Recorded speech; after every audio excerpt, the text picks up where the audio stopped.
The following presentation is a summary of the Los Gatos Meadows team taking a closer look at the project based on comments received from the prior submittal. Our goal here is to refine the masking and reset the volumes of the project beyond what we had before, and to take a further, more accurate, refined look at the simulations of the project based on new input from the information gleaned from the story polls. The initial designs for the site in 2008, presented at the CDAC and done by a different design team, were not really compatible with the character of Los Gatos, or did not consider the unique topography of the site. This design team tried to use long wings of double-loaded quarter apartment buildings on the site. Their initial design had a long wall of building facing the town and created a barrier to the hillside beyond, and was completely out of keeping with the character of Los Gatos. After meeting with the town, this design team tried to take these same long wings of quarters and put them perpendicular to the site so that the short end of the building was seen from the town. However, this didn't work either and ended up presenting a long wall to the neighbors on the other side of Wood Road. But more importantly, this design demanded these buildings be cut into the hillside beyond, which destroyed the oak woodland beyond, as well as created problems for fire access to these buildings.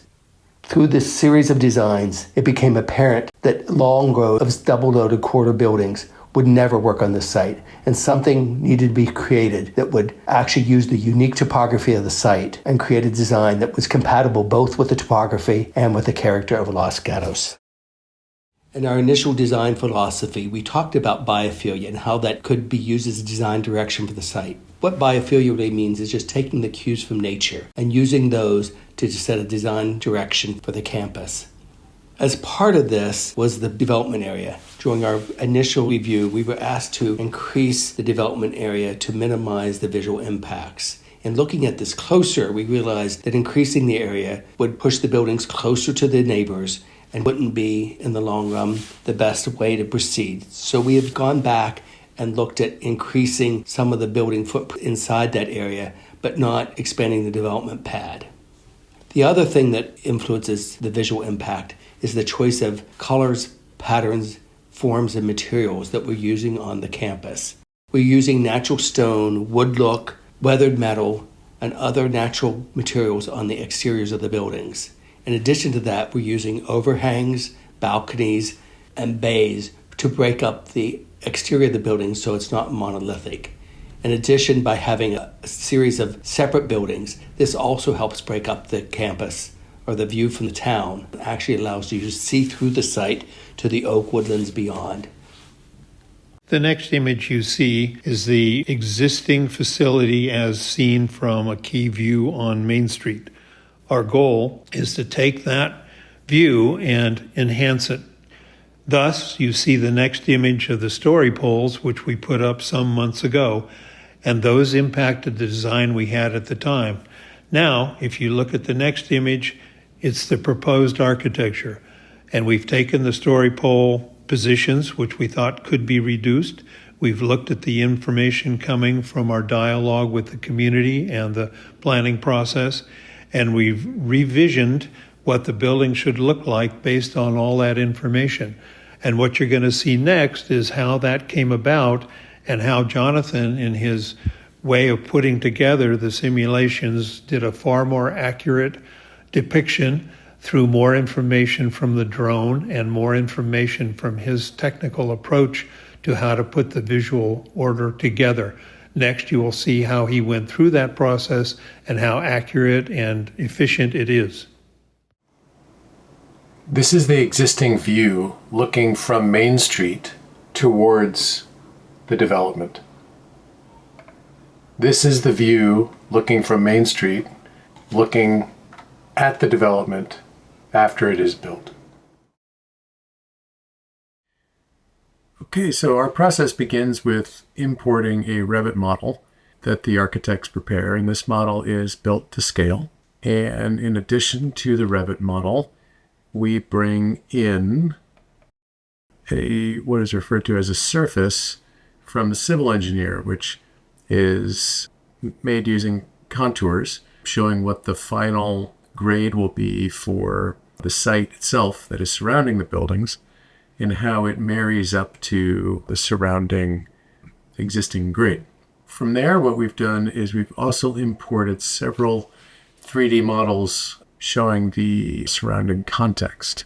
So one of them is a source from Google, and this source is really excellent because it shows, through using LiDAR imagery, the height of the trees that are surrounding the site.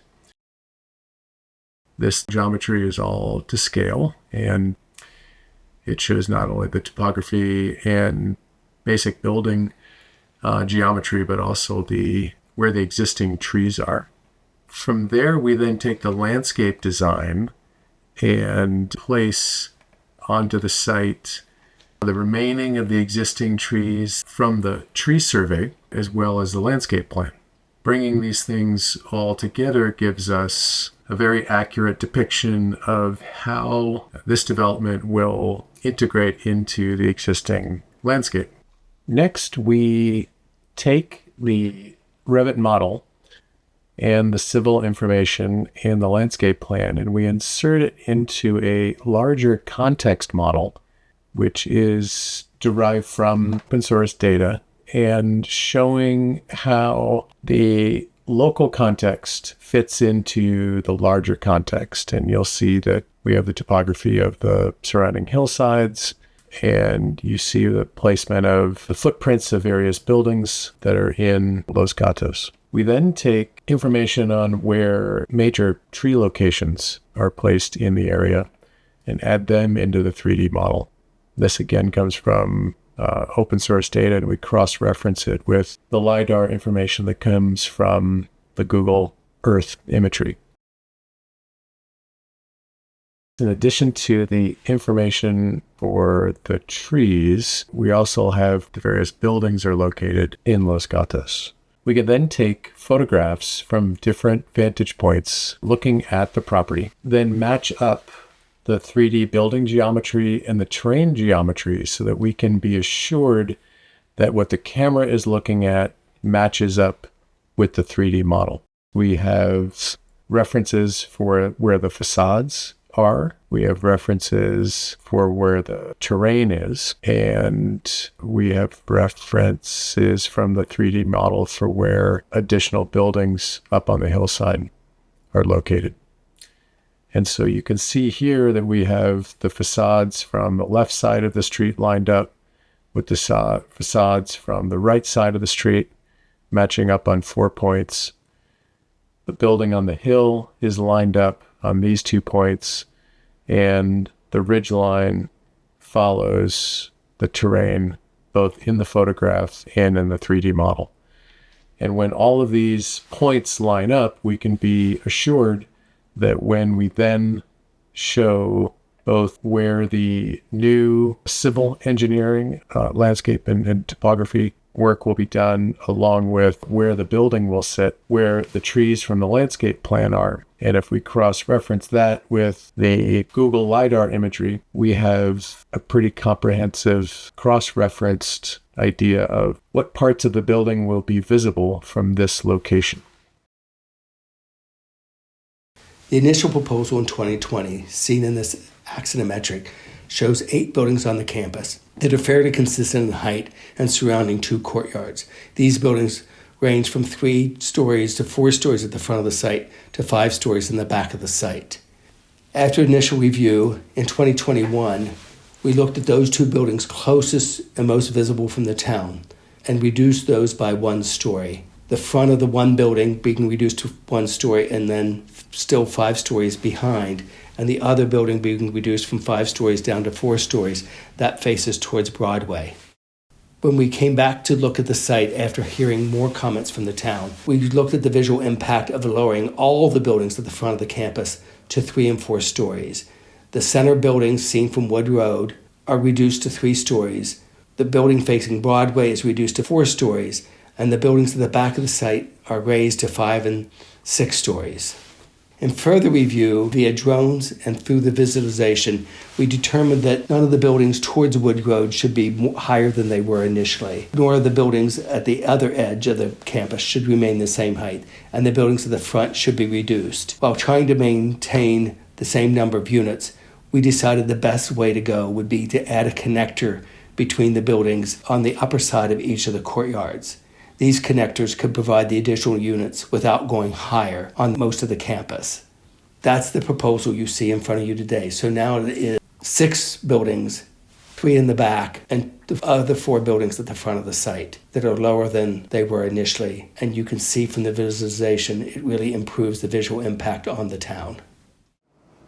We're now looking back at the Main Street view towards the site, showing the current view with the proposed view. These are the views from 135 Wood Road. In large part, due to potential impacts on neighbors on Wood Road, the villa buildings closest to these homes have been reduced from the scenario that was previewed with the Planning Commission in late 2023. These are the views from 121 Wood Road. While the building is clearly visible, it does not block the longer range views and arguably results in a more attractive view overall. These are the before and after views looking from Santa Cruz towards Wood Road. You can see the building is mostly hidden by existing and new trees. These are the before and after views from Farwell Lane from Broadway.